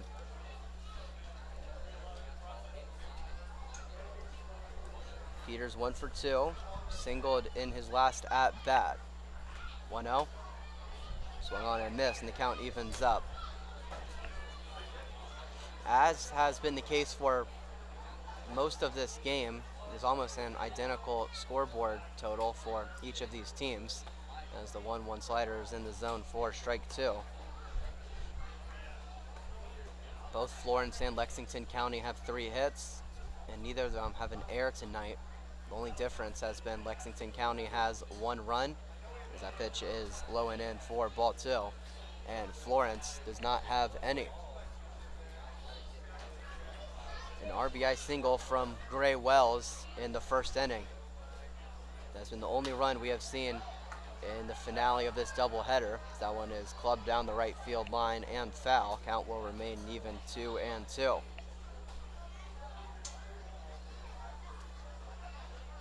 Yadlin looking for 2 up, 2 down. Start off the 6th inning. Here is the 2-2. That one high and out, and the count runs full.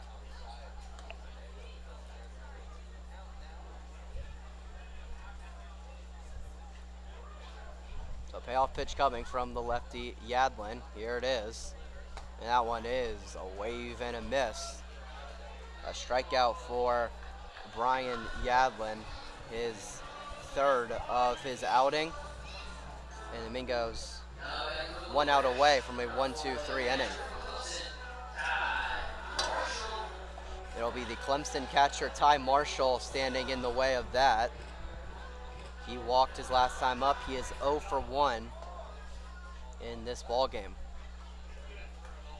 Mingos looking to get it back to the top half of the inning as quickly as possible. First pitch, curveball, that one missing low and out. Start off 1-0 to Marshall. Have to give a lot of credit to Ty Marshall. Don't often see the same player catching back-to-back games, as that is called strike 1. Count evens up, especially in a doubleheader. I guess tonight's not a full doubleheader, but still, catching 1.5 straight games, certainly a good accomplishment. It's a 1-1 pitch, called strike 2. Is a half swing from Marshall. It didn't matter as the pitch was called a strike. Yadlin 1 strike away. Here it is, and that one getting the leg of Marshall. And he is hobbling his way towards first base.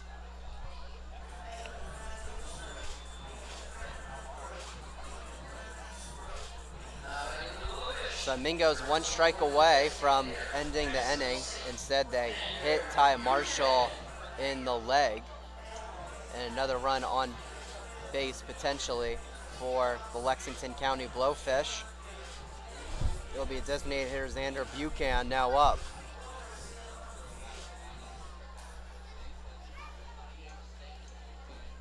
I wonder if there's any cause for concern in the Blowfish dugout, the way Marshall was hobbling towards first base.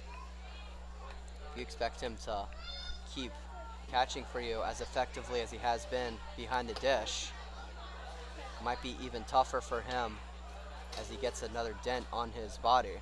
As the first pitch to DH Buchan, up and in for ball 1. And the 1-0 is outside. 2 balls and no strikes to the DH. No one warming up in the Flamingo bullpen. Trust will be put in the lefty Yadlin. Looks like there is action in the Lexington County bullpen though. 2-0. Running too far in. 3-0. You certainly don't want to allow any more runners on base if you're Florence, and definitely not any runs. 3-0, gotta find the zone here. He doesn't. That one too far inside. 4-pitch walk to Buchan, and a couple runners on base for Lexington County.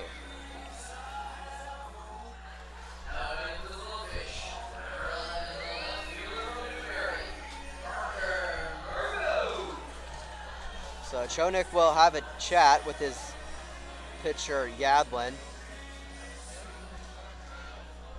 Meeting is over and he will make his way behind the plate. Mingos 1 pitch away from ending the inning and leaving a couple of Blowfish stranded. It'll be left fielder Parker Murgo standing in the way of that. First pitch to him, taken for strike 1.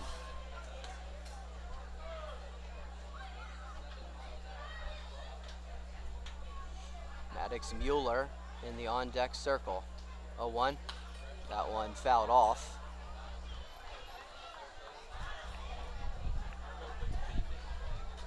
It'll be an 0-2 count to the lefty Parker Murgo.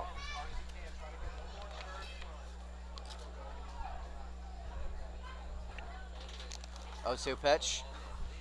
That one low, smothered by the catcher Chonik.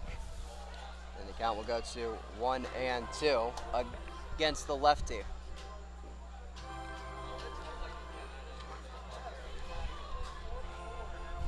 One-two count, 2 outs in the bottom of the 6th inning. Couple of runners on for Lexington County. They're up 1-0. 1-2 from Yadlin.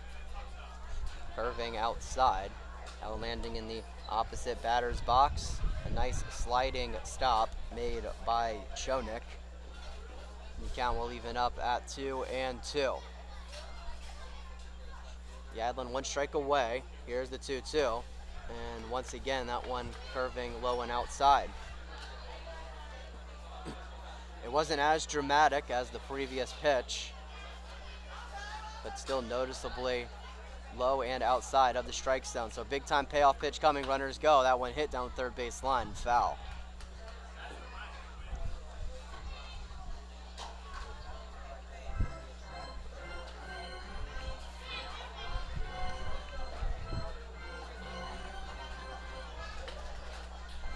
Yadlin up to 37 pitches in his outing.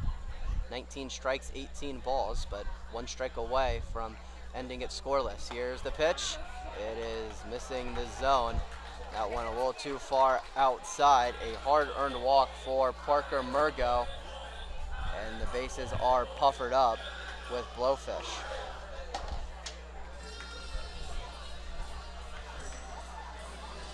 So bases loaded, 2 outs in the bottom of the 6th inning.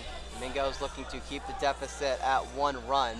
Logan Ross will emerge from the Flamingo dugout to have a meeting with the pitcher Yadlin, and the catcher Chonik will be joining the meeting as well.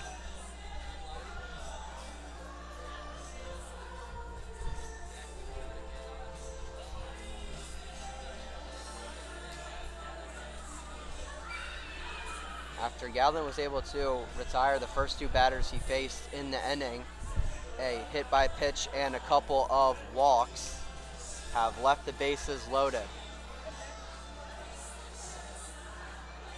And like I said in the beginning of this inning, for Bryan Yadlin, if he's able to control his stuff and he's able to find and power the strike zone, his stuff is very, very good. He will get a lot of batters out. The problem is that it doesn't always happen. Sometimes he has trouble finding the zone, and that has gotten him in this position. As the first pitch to the righty Mueller is up and in for ball 1. A little chin music to start off the AB. Yadlin's got to start finding the zone here. 1-0. That one swung on and tipped into the glove of Chonik for strike 1.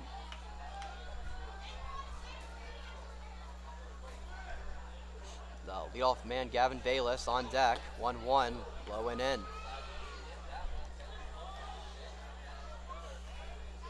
That one nearly getting the back leg of Maddox Mueller. He had to scoot out of the way. 2-1. That one swung through. Count evens up.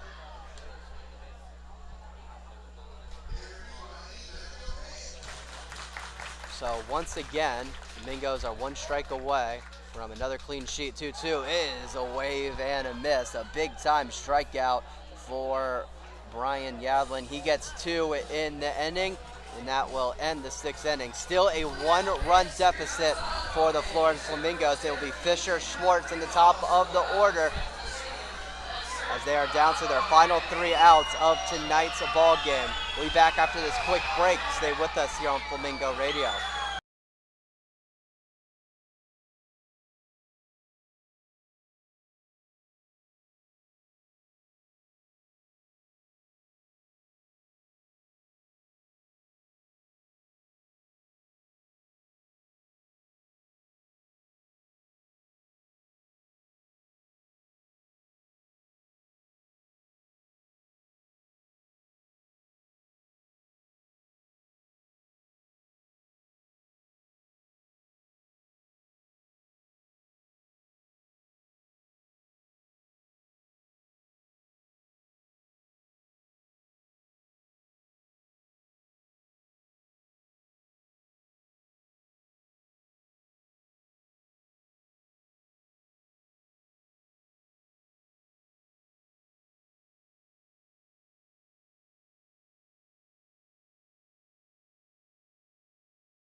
Fisher, Schwartz in the top of the order due up for the Florence Flamingos. They are down to their last 3 outs, down 1-0. They gotta find a way to get a run played across. They'll be facing the righty Luke Manry, who's looking to close this thing out for the Blowfish.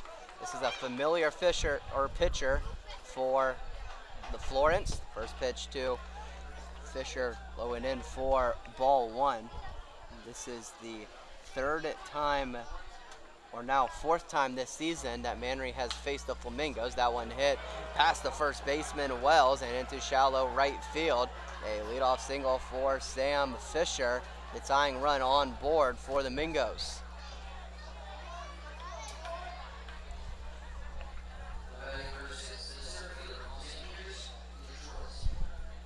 Last time Manry threw against Florence, it was Monday night.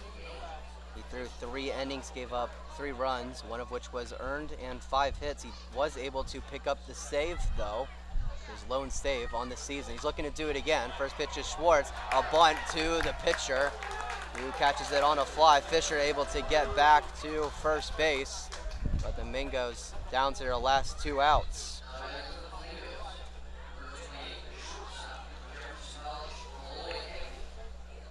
That was very nearly the worst case scenario for the Florence Flamingos.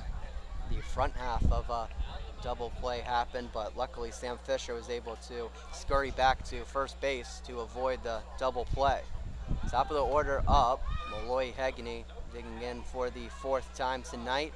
He is 1 for 3. He singled in his last at-bat. That came in the 5th inning. Looking to do it again, keep the inning and the game alive for the Mingos. Pitch from Manry, outside for ball 1.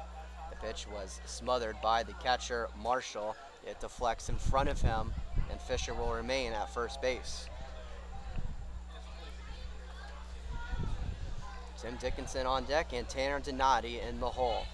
Right in the best part of the Flamingo batting order. A 1-0 pitch coming to the righty Hegney. Here it is. And that one is taken for strike 1. Last pitch, 87 miles per hour from the righty Manry. Lexington County a ground ball away from ending the game. Manry going back to check in on Fisher at first base.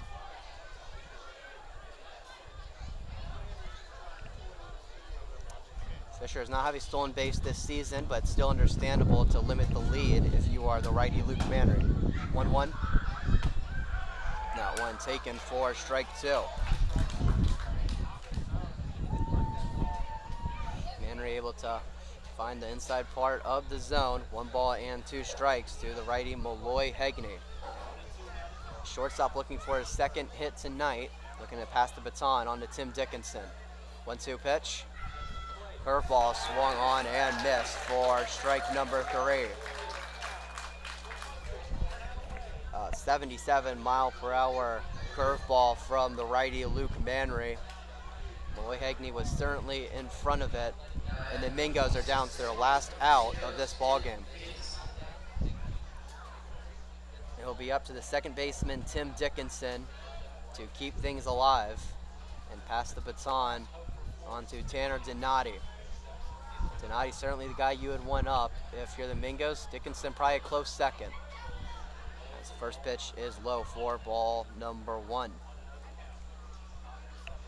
84 miles per hour from Luke Manry.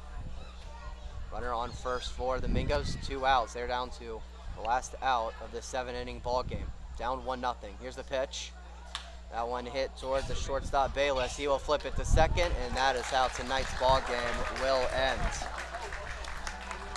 So after scoring 15 runs and winning by 12 in the front half of this doubleheader, the Florence Flamingos are shut out. They lose this one 1-0 to the Lexington County Blowfish,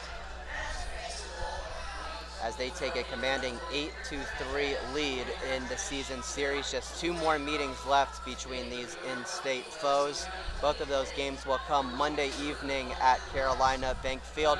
First game starting at 5:30, the second game about 30 minutes after that one. Is the 5th shutout of the season for Lexington County.